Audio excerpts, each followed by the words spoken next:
Good evening. Beau Biden lived a life of service, in office and in uniform.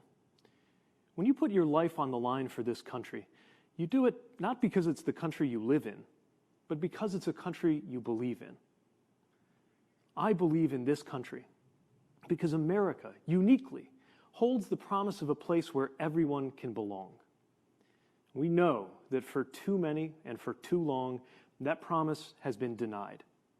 But we also know America is at its best when we make that circle of belonging wider.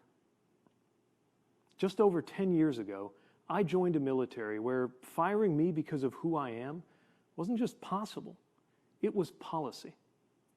Now, in 2020, it is unlawful in America to fire someone because of who they are or who they love. The very ring on my finger, a wedding we celebrated, here where I'm standing, reflects how this country can change. Love makes my marriage real, but political courage made it possible, including that of Joe Biden, who stepped out ahead even of this party when he said that marriage equality ought to be the law of the land. There is a long way to go, but if this much can change between 2010 and 2020, imagine what could change between now and 2030.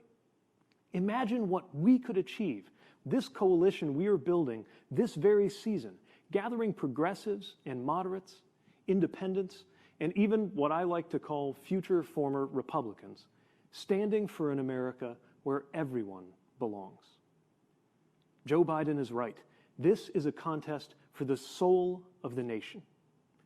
And to me, that contest is not between good Americans and evil Americans. It's the struggle to call out what is good in every American. It's up to us. Will America be a place where faith is about healing and not exclusion? Can we become a country that lives up to the truth that Black lives matter? Will we handle questions of science and medicine by turning to scientists and doctors? Will we see to it that no one who works full-time can live in poverty? I trust Joe Biden and Kamala Harris to guide us toward that better future because I've seen up close their empathy and their capacity, just as I've seen my fellow Americans' capacity to support and include one another in new ways and do better by the promise of America. The day I was born, the idea of an out candidate seeking any federal office at all was laughable.